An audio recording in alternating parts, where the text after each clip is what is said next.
Attention, veterans, patriots, family and friends of veterans, historians, genealogists, and those who love a good story.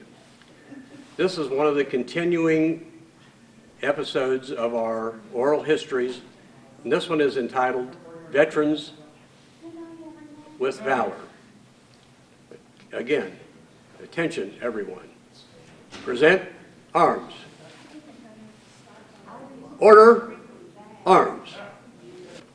We honor all veterans and those who have served and their families who have supported them in all of the military. Each veteran and their stories are unique. This is going to be a presentation of one of the veterans, and on behalf of the Campbell County Historical Society and the continuing oral history project, and through the cooperation of the Campbell County media, we present this next episode and this is going to be a person that you will honor. And I would like to ask everyone to, when you see a veteran, thank a veteran, because they have done a lot of things. They are what makes America work, and so many times they go unrecognized. And even though we are losing 4,000 World War II veterans a day, and now I'll be in the area for a while, at ease and as you were. Here's our next guest. I'm Sandy Taylor. I live in Fort Thomas. And you have lived here how long? Well, in Fort Thomas, we've lived here probably 20 years or better. Okay. My husband will probably correct that, but it's usually longer than I think. And you were born in Silver Grove? No, I was born in Anacortes, Washington. As a military family? My father was in the Navy at the time, yes. I see. But my mother was from Anacortes. And this is Washington State? Yes. And he was in the Navy, so he was at Bremerton? No, he was at Whidbey Island. I see. I know a little bit about the Northwest, and Bremerton is a big naval Yes, it is. place. Yes. So your mother and father met in Washington State? Yes. And your mother is? Grace Paul Tremper. And how old is your mother? Mom is 87. I've met your mother. She's a very charming lady, and she's full of fire. How long were your father and mother married? Oh. A long time, I know. Yes, So, 47 years, I think, something Okay. like that. And I'm going to ask you, do you remember anything about Washington, or how old were you when you Oh, moved? yes. My grandmother lived in Anacortes, and so we visited there quite often. And I was very familiar with Anacortes. A lot of my relatives lived there, as well as a lot of them lived in Browning, Montana, on the Blackfeet Indian Reservation. So your mother is Blackfeet? Yes, she is. And that makes you part of that tribe? Yes. A nation. It's called a nation, right? Yes. Do you have a voting right? I do. And you exercise that? I do. Well, that's great. You know, The problem is with not living there, a lot of times I'm not real sure who I'm voting for. well, that's typical in this country and our elections too. We see a lot of people whose names, and that's all we know, their name, and the more your publication or more publicity they get, you're thinking they must be the best man, but that's not always true. When my relatives I'm losing a lot of my relatives from the reservation. They're passing away. But the ones who did live on the reservations, a lot of times they would tell me, Yeah. Now, are they a sovereign nation as compared to the United States? They're under United States law. Yes. But they also have their own Under reservation law, yes. council and whatever. Yes. And what is the highest order that somebody can achieve? Well, there's chief old person is the chief of the tribe, and the council is, the governing body, I guess, and chief old person is 80, 88, and so I'm not sure what will happen, with it, on his replacement. So. Do you have an Indian name? I have an Indian name that was given to me quite late, recent years, by my cousin, who was Blackfeet, my aunt, and my mother. They came together as my elders and decided it was a time, and they named me Red Feather. I don't use that. That's certainly an interesting point. See, there's so much about Native American culture that we don't know and don't understand, and I'm just so pleased that periodically when I see something on TV where the continuing culture is being encouraged to the young folks and whatever. Now, you were not old enough to go to school on the reservation or anything? No, Mom and Dad moved back here when I was an infant. I was only a few months old when they came back to Kentucky. My grandmother lived in California, Kentucky, the city proper, and Mom and Dad moved in with her. Her health was poor, and they took care of her until, I guess, Grandma passed when I was about 8 years old. And then was that the point that you moved to Silver Grove? That's Yes. where you grew up? Well, there was some moves in there, but yes, that was our final. And you went to Silver Grove grade school and high school? From 3rd grade through 12th. And how many people were in your graduating class? I think we had 22. That's a pretty good Yeah, size. compared to today's numbers at Silver Grove, I think that was a large class. So. Yeah. So when you were growing up in Silver Grove, you have siblings. Yes. Would you like to tell us who they are? And Yes. My brother, Bill Tremper, he's deceased. My sister, Janet Tremper Abel, and my brother, Frank Kern Tremper. The family calls him Kern. He goes by Frank in business and so forth. And he's my youngest. Okay.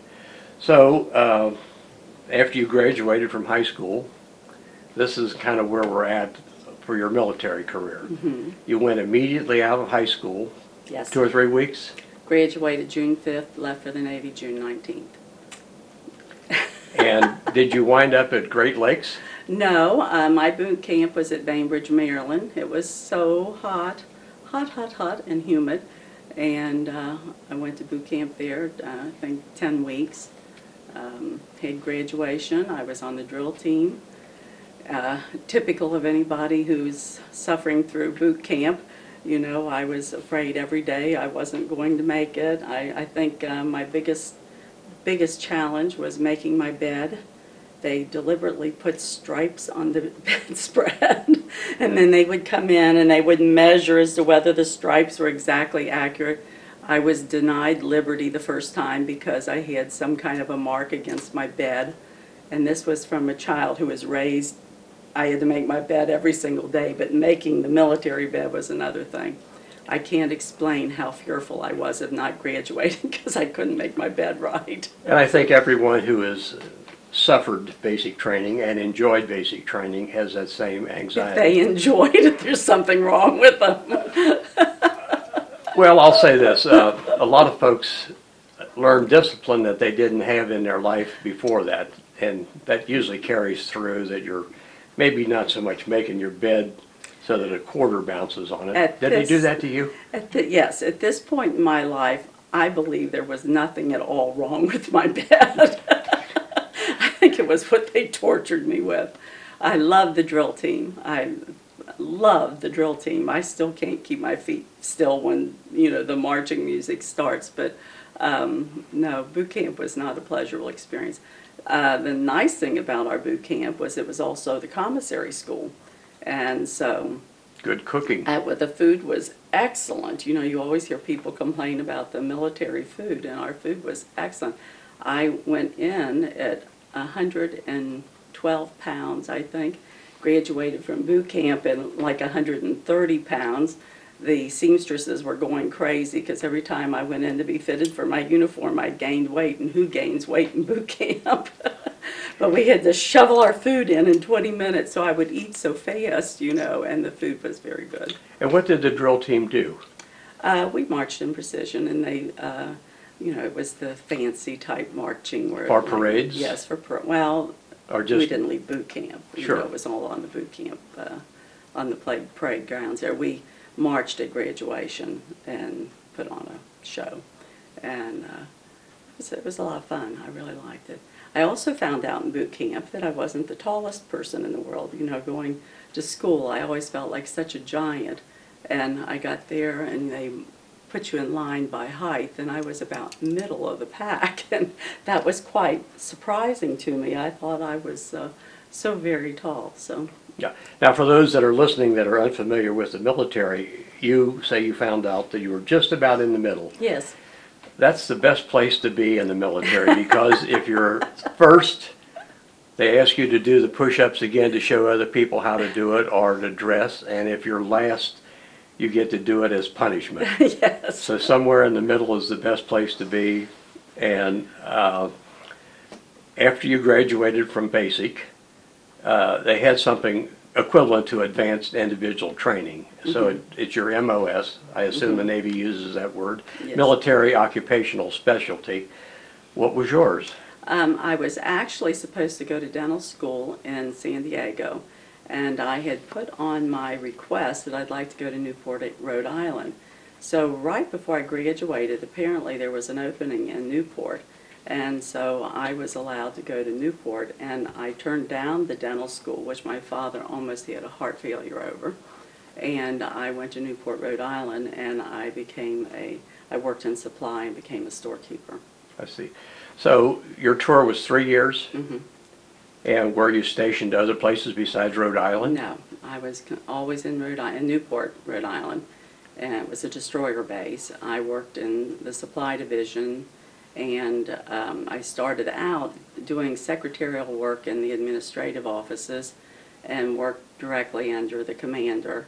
And then later I was transferred to, I can't even remember what it was called, but it was basically the clothing division, and we assigned clothing to the young officers. It was the officer candidate school, and I did secretarial work there. So did the Navy have suppliers for the military uniforms, or did somebody in the Navy actually make them? I have no idea where the uniforms came from. We ordered uniforms, and it was from a warehouse, and they just arrived Sure. as we ordered them. So what do you remember most about Newport, Rhode Island? It was a fabulous, wonderful place. I loved the civilian life in Newport as well as the military. There was a lot of fishing boats in those days, and what they called Thames Street, which is not the way the English pronounce it, but Thames Street in Newport, Rhode Island was all fishing piers. So when you would walk down there, the smell of the fish and the boats and all of that, and it was everything I dreamed of New England being. The people were wonderful. I met a lot of civilians that I became very good friends with. And, of course, the military was always, that was where my heart was. We were out on the base. But, you spent time in town. You got to, old Pop was the one taxi driver who always hung around late enough at night to drive the waves back to base. And, so it was a relationship. When I left there, I think I must have cried for hundreds of miles. I think Mom and Dad must have thought I was just a terrible person about not wanting to come home, but that had become my home.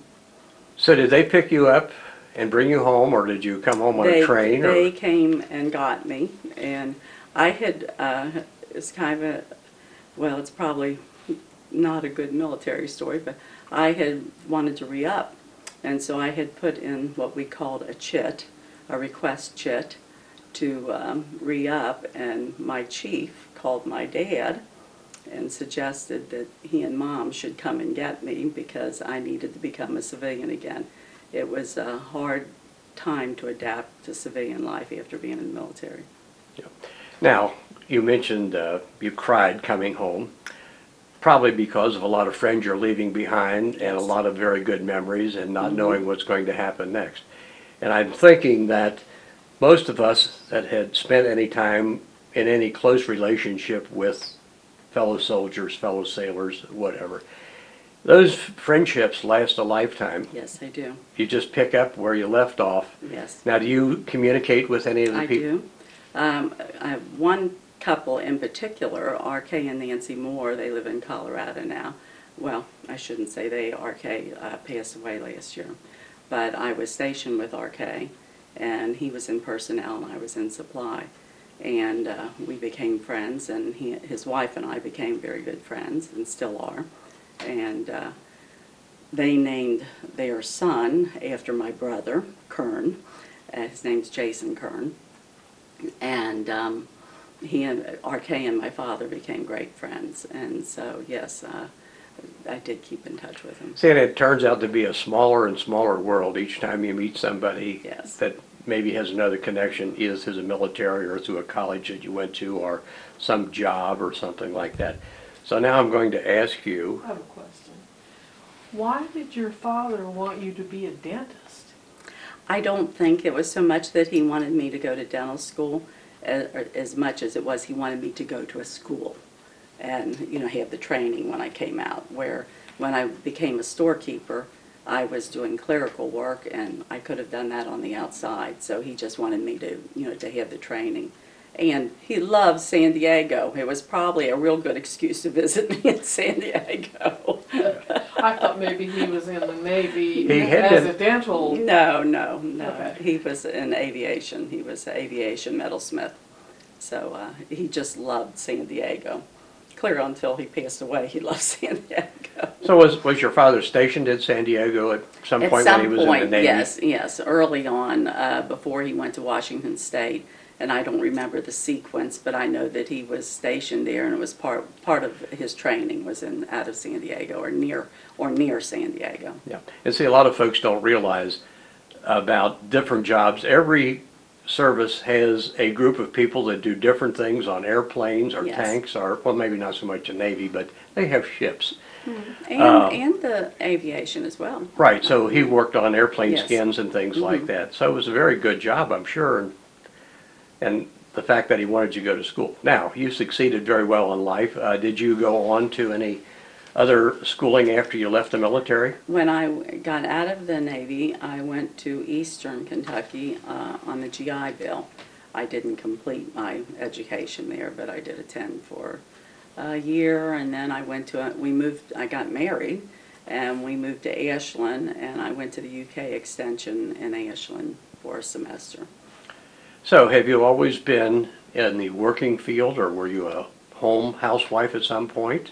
I worked until we were married 5 years, and I had Ron, and when I became pregnant with him, I stayed home through part of the pregnancy. I was not a good secretary at that time because I spent more time in the bathroom being sick. So you mentioned your first child. How many children and grandchildren do you have? I have 2 boys, Ron and Michael, and I have 5 grandchildren, Maxwell, Lauren, Mason, Logan, and Ellie. And this past week you've been honored by being the grandmother of one of the students Yes, for a I am. Veterans Day. Mhm. And was that a very moving ceremony? Or? It was very nice. It was very nice. They asked, in Lauren's program, they asked each of the veterans to stand up, introduce themselves, tell what military they had been in and what the length of time that they were in the military. At Maxwell's program, the week prior, they asked the veterans to stand up and be identified and so forth. And it was very nice, yes. Do you have any idea of the statistic, how many women veterans there are as compared to, there's like about 1% of all veterans of the population of the United States. It's funny because I think as women get into their lives with having children, becoming mothers, they don't really talk about it too much. And with these particular programs, I was the only woman at both times that was recognized. Some years ago, my sister, who was also Air Force, she and I went to a camp, and it was kind of a rugged camp up in Michigan. And we were quite surprised there to find that maybe half of the women were ex-military. And that was the first time I had been with other military women until most recently when I was on the honor flight. So.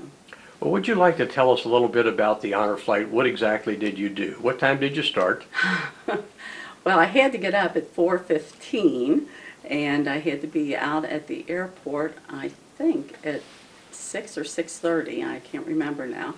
And they had a program there, and then we flew out. There were a lot of people there at the airport, and I really thought that was kind of the celebration. And then we would get on the plane and we would go to Washington. when we got off the plane at Washington, there were so many people there, and they were all, wanting to shake our hands. And it was really a little bit, I kind of, it surprised me, and I wasn't real forthcoming, I guess, until I finally got to the end of the crowd. We got on the buses. There were people along the roadside waving flags and holding up signs on just the roads, every place. We had a police escort. I was worried to death that one of the police people were going to get in an accident, because they would come up alongside our bus and they would kind of go cattywampus across the lane and stop the traffic so that no one could travel beside our bus. And, I hadn't expected that kind of attention. We got to the first memorial, which was the Marine, I never said Iwo that. Jima. Iwo Jima. And when we were there was a lot of news people and, a lot of attention. So again, I thought that was it. And so we left there and we went we went to a number of memorials. We went to Arlington, we went to the Women's Memorial, which I was very interested in seeing. Every single place we arrived, there was a group of people there to welcome us. When we got to the World War II Memorial, it was the same type of thing. And the day, all of these people at different times in their day, they were young and old, and so I know some of them had to leave time from work to be there. It was just, I can't even find the words. I had been to the Vietnam Wall before, but the Nurses Memorial was new. And, of course, World War II Memorial. The Korean War Memorial is extraordinary. And then we had a lovely day, had a nice luncheon and so forth. I met a young Marine general woman who could have been my daughter, and she was lovely. And we left and we came back to Cincinnati. So, before we left Washington, D.C., there was like this party going on. They were dancing, jitterbugging. They were dressed in 1940s clothing. It was extraordinary. And so then we got on the plane, and it's been a long day by then, and I was tired, and I thought that was just beautiful. That was a wonderful day. We were getting off of the plane. They asked us to stay while they took the people who were in wheelchairs. And so we were on the plane for a little bit while they were unloading the wheelchairs from underneath and so forth. And so when we came off the plane, I knew my husband was going to be there to meet me, and so it's like any other flight, you're wanting to get there and meet whomever. And as we came off the plane, there were bands and bagpipes and people, hundreds of people. I couldn't believe it. I got so emotional, and I'm not an emotional person at all. And I was struggling with the tears. It was just unbelievable that all of these people, yourself included, were out there at that time of night instead of home watching TV or in bed, to greet us. It took me about an hour, I think, to say hello to everybody before I finally got to my husband. Now, you lovely. had volunteered to be a escort, am I correct? I had, yes.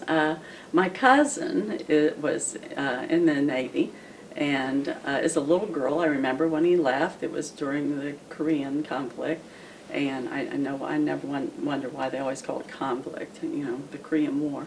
And he is, he loves to fly and all of this, and he's 80, well, he'll be 88 in February. And so I thought it would be lovely for him to go on the honor flight. And so I started looking into it and was going to accompany him. And much to my surprise, I found out I was too old to be his companion. I was quite surprised. So you were discriminated against because of being born at the right time. I called my husband and I said, "Can you believe they said I'm too old?" And there was this long pause, and I said, "Butch, there's only one answer here."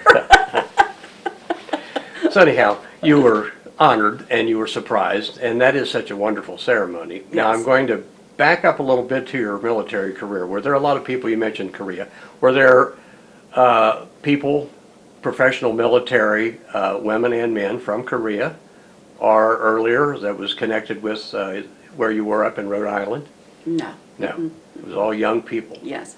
I thought my chief, the old man, I think when I look back on it now, how laughable that is, because I think he was 35. And the master chief who worked with him, I assume he was his boss. They seemed like they were really good friends more than boss and employee. I think he was 37. And I still picture them, well, not Chief Grayus, but the master chief, I still picture them as old men. Right. And you were Younger than my 18 or children 19 now. at that point. Yes, yes. And, that's kind of a funny way. I was a little older than some of the people in Campbell County that were drafted. Mm-hmm. And they started calling me Pops, and I thought, well, wait, I'm like 2.5 years older than Yeah, you. yeah. And that kind of stuck, but I know that we called the platoon sergeant the old man or everything, and the captain of the company the old man. And you're right, they were only Yeah. 10, 12 years older, 13 years older, but they'd had 13 or 14 Right. years of military time. And a lot of it wasn't so much spit and polish, but it was enough discipline that you did not counter their wishes, No. shall we say. No. You've been in business for yourself for a lot of different organizations or types of business. You want to tell us a little bit about what you did after you went back into the work field and then starting your business? My business partner, Marge Wagenlander, and I started Landlord Office Products. That's a combination of our two names, Taylor and Wagenlander. And we started that business, oh gosh, 1981, I think. And we were in business for 17 years.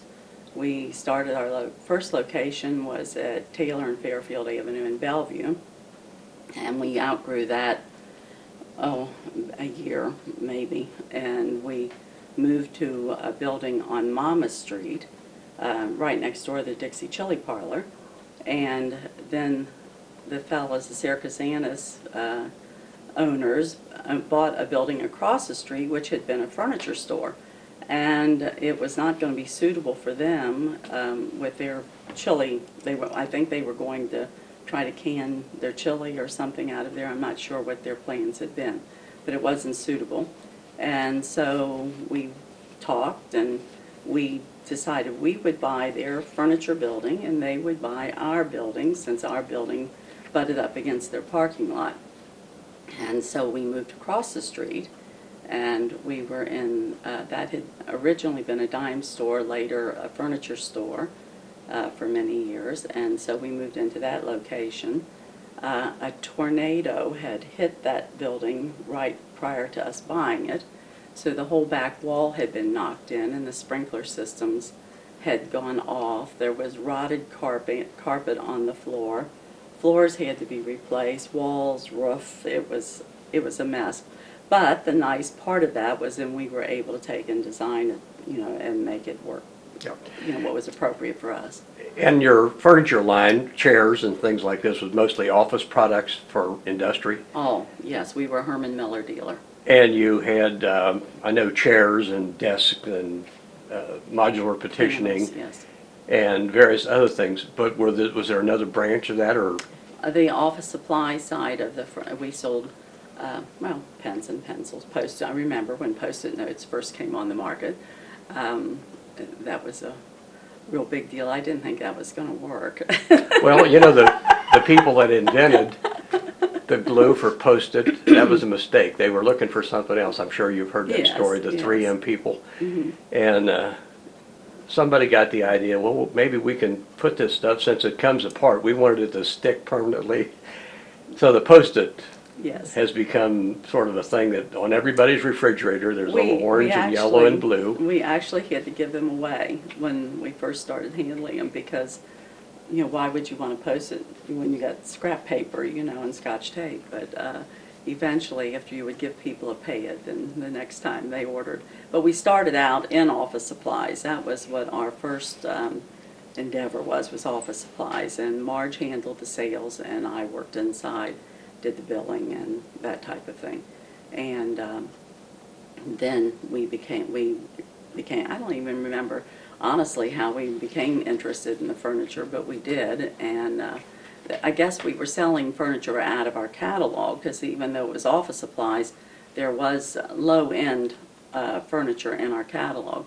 And as we were growing, and we were working with larger businesses, corporations, they were not particularly interested in the low end of furniture, and so we started pursuing other furniture lines and eventually became a Herman Miller dealer. We first were Shaw Walker, and then we were Knoll, and then we were Herman Miller. Yeah. Well, I know you had a long career, had a successful career, but then you retired. Yes, and then you traveled a lot. A lot, yes. And you've moved a lot. Yes, yes. Yes, we both retired in our early 50s. My husband for health reasons, and myself because I sold the business. And so, all in our 50s, our early 50s, all of our friends were working still. And so he and I started going to Arizona. My parents lived in Arizona at the time. And so we went to Lake Havasu, Arizona, and we would spend about 3 months every winter. We also, during that time, decided we didn't need our house that our son now owns, our oldest son. And so we moved to our home on the river, and which is a small 2-bedroom wood. Slightly out of the floodplain. Yes. Because you're on the second floor, right? Yes. What's up on stilts. So we lived there for a while, and then my husband didn't like living out in the country in the winter months, and so we eventually bought a home here in Fort Thomas, and then I couldn't have Thanksgiving there, so we moved to this house, and so we've been here ever since, and love it. And I see that your table will seat about 35 people. Well, we just had our daughter-in-law Krista's birthday, so I just left the table made out, because we will have more than that table set up for Thanksgiving. We'll have several tables more. So. Now, are you involved in any organizations in the city of Fort Thomas or in the county? Or No. After I retired, for many years, of course, I was in the PTO here in Fort Thomas, and a lot of business organizations and so forth. But when I retired, we started traveling, and now mostly I'm a Nana, and I spend a lot of time with my grandchildren. Our oldest one is 8. I've been corrected several times in the last couple of weeks, or maybe he'll be 8 in December, but right now I think he's still 7. In case he's watching this, I don't want it to be the wrong age. And they're so proud when they reach that next yes, time. Yes, it's very important. we had a young lady tell us that she was exactly 5 3/4. Oh. And as parents and grandparents, we say you're 5, you're 6, you're 7. Yes. Well, I love being a grandma, and I spend a lot of time with my grandchildren. So. And do you do things with them like zoo? Oh yeah. We're very involved with them. Not too long ago, we went down to Natural Bridge, and it was fun because, of course, the 5 little ones, they're scampering right up the thing, and Papo and I are, and the oldest one turned to our granddaughter, who's 7, and said to her, Nana and Papa could die coming up this mountain. She told him, and then we wouldn't have any grandparents. Yeah. And Butch and I thought we were doing really well. We had to stop and breathe once in a while, but we thought we were doing very well. Youth and its exuberance with youth is certainly something that we all wish for again, I think. But as people who have aged and matured and spent some time in the military and in business, I think we're doing okay, really. I think so, too. The reality, and I say this because most of the people that we interview are much older than you. I'm serious. We're talking World War II people and survivors of Iwo Jima, and they've all had a very interesting life, but they all have that thrill of talking about the military a little bit. And some things that were so insignificant, what they thought other people in the world have not heard anything about. And that's why these interviews that we do, we learn, and we certainly appreciate all the folks and the people that have spent their time keeping America. You know, everybody said, well, I didn't do anything. But every job in the military is important for national defense. And every job has its high points and its low points. Now, are there any low points in your military life at you? The only low point that became a high point was when I was first assigned over to the clothing division. I was the only woman, and I was the first woman to work in that division. I was not well loved in the beginning. They weren't happy to see me, and it really took a mistake on my part. It was a clerical mistake I had made, and my boss was so unhappy with me. He leaned his fist on my desk, was leaning forward. He had blue eyes, and he was so angry. He was just frothing at the mouth practically, and he was, well, he wasn't using nice language, and he said to me, he tried to call me by name and couldn't think of my name, and he called me Sam, simply to fill the blank, I think. And I stood there and I took it, and I didn't cry. I'm not a crier in the first place, but I guess at that moment I wanted to. If I had been a little girl, I may have. And he walked away, and all the sailors were standing there and had seen the exchange. From that day forth, they called me Sam to the very day I left the military. And from that day, I guess right not too long after that, one of them said to me, "Hey Sam, would you like to have a Coke?" And that was the first nice word that had been spoken to me. And that, by the time I left, I babysat their children and became their little sister, I guess. Or, I don't know, sometimes I felt daughterly, even though as I look back, they weren't that much older than me. So everything that we interpret as bad doesn't always turn out to be bad. No. You know, the world was different then. You know, women weren't on the same playing field that they are now. And in the Navy, and I'm not sure where I stand on this, by the way. I was a great, you know, woman's lib. But in the Navy, we were treated like ladies. We were expected to behave like ladies.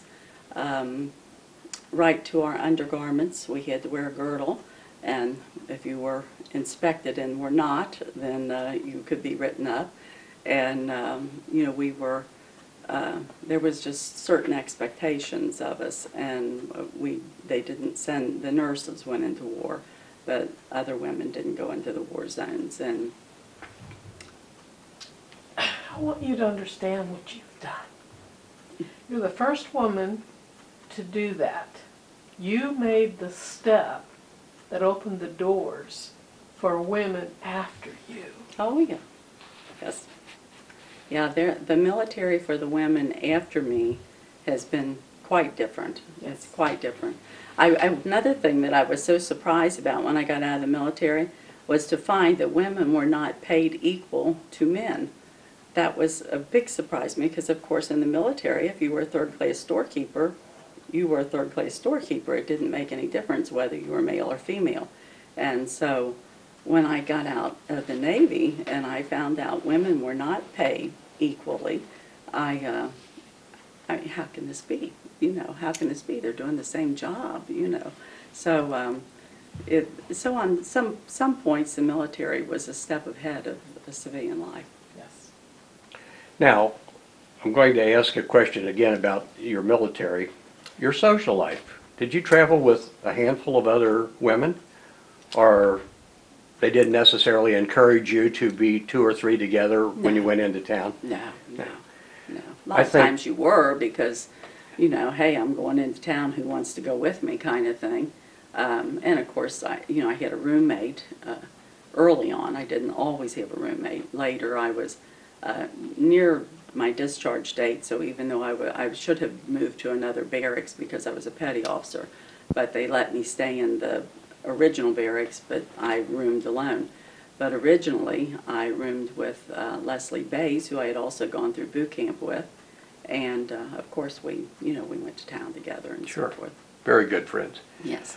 Do you remember what you were paid? No, I do remember there was a green wool dress that I wanted worse than anything in this world at one of the department stores, or the only department store in Newport, and it was my entire month's pay to buy that dress. Wow. And I'm not anything that was, this was not an expensive department store. I didn't make very much money, so. Well, but the military, you didn't need a lot because somebody provided housing and food, and generally speaking, health care. Were you ever involved in any of the military hospitals, or did you ever have to go in for physicals or whatever? Well, yeah, we had to go in for physicals, and once a year on our birthday, we had to have our physical, and that was required. And but no, I really did. I was healthy. I didn't have any kind of problems. Now, the Army encouraged people to give blood whenever they could. All the time. And we found out that you were supposed to wait 6 weeks before you did it the second time or the third time, whatever. And you got a half a day off. Now, did you get time off? No, Oh. I needed time off. So we would always kind of, for the benefit of our audience, we would go on Friday afternoon. We'd get permission to go to give a pint of blood. And then you had a half a day off. So we didn't have to be in Reveille at Saturday morning. So that gave us an opportunity to be away from the base. But they finally caught up. They said, "We think you guys are coming more than 6 weeks. You were here 3 weeks ago." So they put an end to that. So we wound up back on the 6-week schedule. But we still it's amazing what you'll do for a half a day off in the military. They would come frequently. There would be an announcement over the PA system that they needed A-type blood, O-type a lot. Sure. And that was always in the evening. And I don't know if that's just when they thought, well, we would all be home and they needed blood at that particular time. Since I was in Newport, Rhode Island, wasn't like it was a war zone or anything of that nature. I don't know exactly why they needed blood all the time. I always thought, well, maybe there's been an accident or something. Yeah. Well, there's always a lot of things that we did not understand why the military did what they did. But it seems to have worked out for the betterment of everybody who was ever there, I think. I don't know that I ever met anyone that didn't come out better. Maybe not physically, but better emotionally or with some kind of discipline in their life that they moved on to something else. Now I'm going to ask you a very critical question. What advice would you have for the generation, let's say in their 20s, that are looking for something? I hope my husband will answer that. We can edit that. Call from out of area. Yeah, got it. Okay. So anyhow, that we can do whatever. Okay. So anyhow, I'm going to say again, is there any advice you would like to give to the generation that's in their 20s and whatever, that are either thinking about college or military, or maybe just some rule of life to live by? Oh my. I don't know what I would say. Obviously the typical, work hard. My dad used to tell me that, so many people are looking for work to be the love of their life. And he used to tell me that work was a 4-letter word, and there was a reason for that. Probably a good philosophy. I think that, this is a hard, you're going to have to edit this whole thing. I don't know. Well, I don't know how to answer that question. I don't know. Obviously, I have a strong work ethic and always have had, but I did before I went in the military. Being raised in the family that I was raised in, being the oldest child. Yeah, I really don't. well, that's okay. That's a question of philosophy and other things, and it has no correct answer. No. And I didn't mean to put you on any spot or That's anything. okay. I just can't think of anything. I'm Do going you have to. any pictures of your military time? I have, I have my picture that hung on my mother's wall for years. In fact, it's right now at the bottom of my closet in the other room. I've been going to reframe it. I would be happy to show that to you. It may be dusty, but I can get that. Yeah, we'd like to, and then we'll. Okay.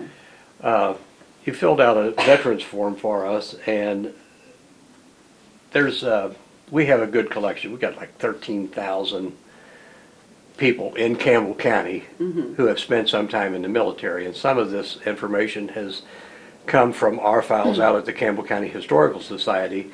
So we've got people from the Revolutionary War up to and including today's servicemen, and we're honored that those folks have taken the time to fill that out. So I'm going to say, sort of in the background here, they can go online to our website and fill this out electronically, and then it'll be in our data file. So we think we probably in Kentucky have the greatest collection of veteran information. Really? And the reality is sometimes the only thing we have is the person was in the Army in World War II, and we collected that from an obit. And that's why it is so important that we get this information, not so much for this generation. It's interesting for us to read as historians, but there will be somebody 5 years, 10 years, 12 years, 15, 20 years down the road that wants to know, what did my grandmother do? What did my grandfather do? All I know is that person was in the Navy, that person was in the Army. So these filmed oral interviews are very important, but also the written and pictures.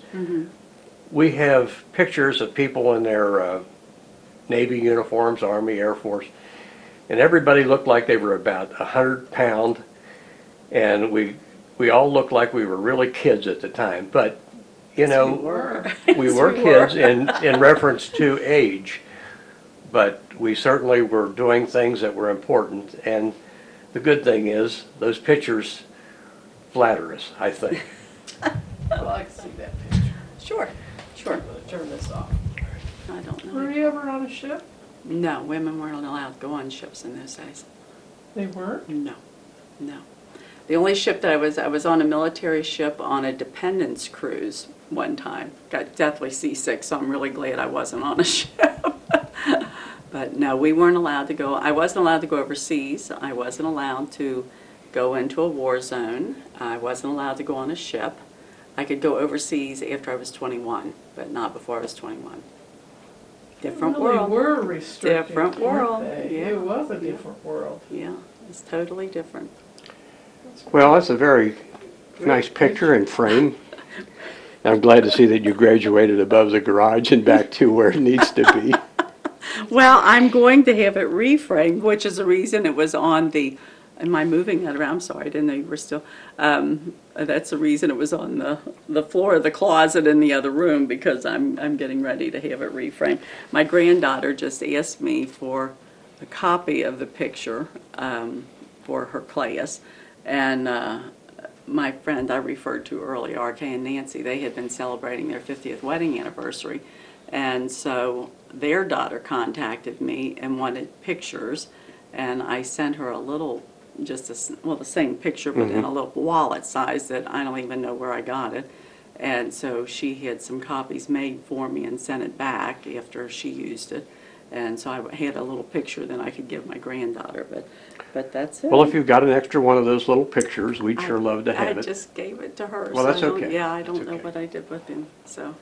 We'll have the picture I took will go with your Okay. forms. Okay, so we're through with this. And I find that I'm very patient with young people when they get out of the military and they don't know whether to go to college, or they don't know what they. I would get out and I would sit on the front porch and people would say, "What are you going to do now?"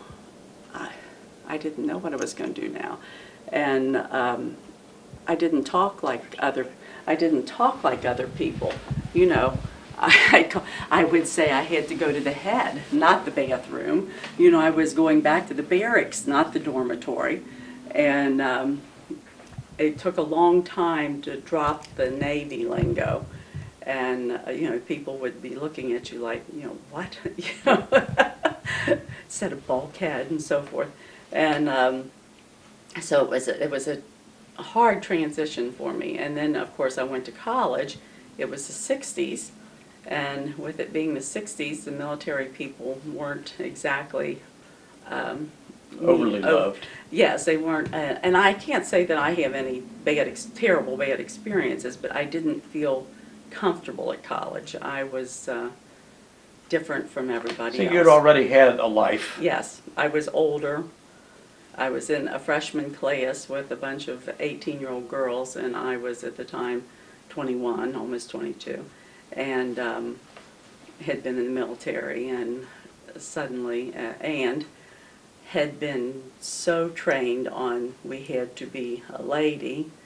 The language at college I found so surprising from the young women, and and now of course I don't, the world's changed, but at that point in time it was a huge transition from military life to college life, and so I'm very patient with people who just don't know what in the world they want to do when they first get out of the Navy. I also realized when I was young married, and I thought I was so independent, such a woman of the world, and I realized I had never paid an electric bill. I had never had a checking account. Who needs the checking account for the amount of money I got? I saved a little bit, but that was it.